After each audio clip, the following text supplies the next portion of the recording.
Have you ever pondered over the concept of trade barriers and their influence on the global economy?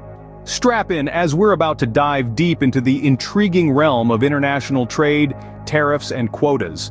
Trade barriers, as defined in economics textbooks, are regulatory obstacles instituted by governments to restrict the free flow of international trade of goods and services. These barriers serve the main purpose of shielding domestic industries from foreign competition, contributing to the preservation of local jobs and the promotion of economic self-reliance. Trade barriers come in diverse forms. First, we have tariffs, which are taxes levied on imported goods, effectively raising their prices, discouraging their consumption domestically. Then, there are quotas, which represent a numerical limit on the quantity of a particular product that can be imported over a certain period. Lastly, we have non-tariff barriers, which are trade restrictions that aren't fiscal in nature, such as regulatory measures, standards, and licensing requirements. The impact of these trade barriers on the global economy is significant. They can affect international relationships, disrupt global supply chains, and even trigger trade wars. Moreover, while tariffs and quotas protect domestic industries in the short term, they may lead to inefficiencies and stifle innovation in the long run. Also, consumers end up bearing the brunt of these trade barriers as they face limited choices and higher prices for foreign goods. Thus, understanding trade barriers and their implications is fundamental to navigating the complex landscape of the global economy. Now, what role do these trade barriers play? They can protect domestic jobs, prevent the dumping of cheaper foreign goods, and safeguard national security. However, they can also limit the variety of products available to consumers, increase costs, and stifle innovation. Organizations like the General Agreement on Tariffs and Trade, or GATT, and the World Trade Organization, or WTO, aim to reduce these barriers to promote free and fair trade. They believe that this leads to economic growth, increased employment, and better consumer choices.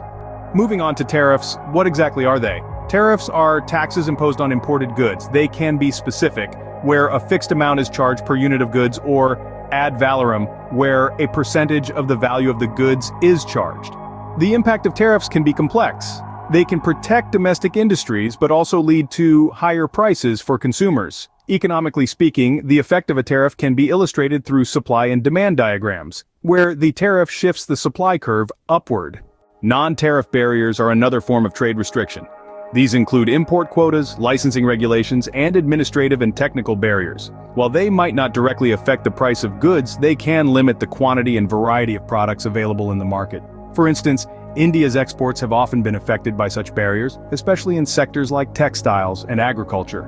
Moving on to Scene 6, let's take a closer look at how trade barriers affect Indian exports. As we have previously discussed, non-tariff barriers can have a significant impact on the trade dynamics of a country. This is particularly evident in sectors such as textiles and agriculture in India. These sectors face considerable non-tariff barriers that limit their ability to compete effectively in international markets. For instance, stringent quality standards often required by importing countries can be difficult for Indian manufacturers to meet, making it harder for them to sell their products abroad. In addition to high-quality standards, complex licensing procedures also pose a challenge. These procedures can be costly and time-consuming, deterring many Indian businesses from attempting to export their goods. These barriers have a significant impact on India's export potential. They not only limit the competitiveness of Indian goods in international markets, but also affect the livelihoods of millions of people dependent on these sectors. In our next scene, we will delve deeper into understanding the concept of quotas, another form of trade barriers.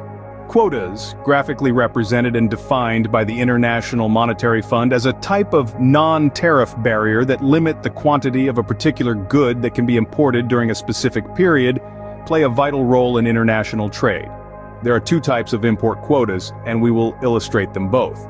First, absolute quotas, visualized in our first graph, set a maximum limit on the quantity of imports.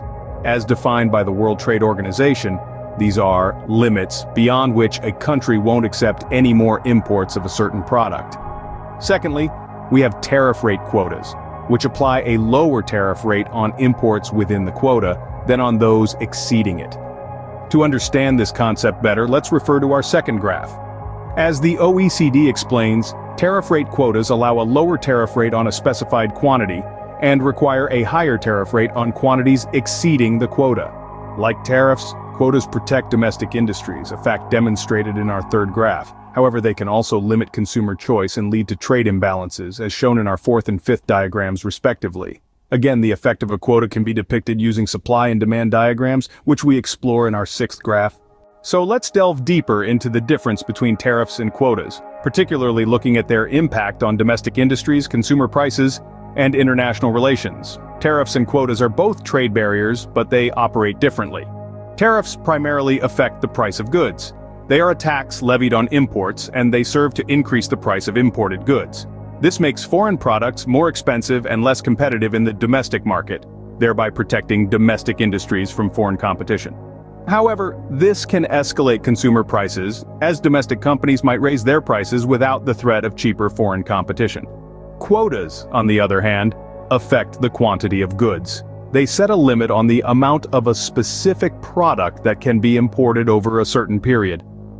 For domestic industries, quotas can provide safeguard against oversaturation of the market with foreign goods, hence maintaining a level of demand for domestically produced goods. But this restriction on supply can also lead to higher consumer prices, as the reduced competition may promote price hikes. In terms of international relations, both tariffs and quotas can stir trade tensions.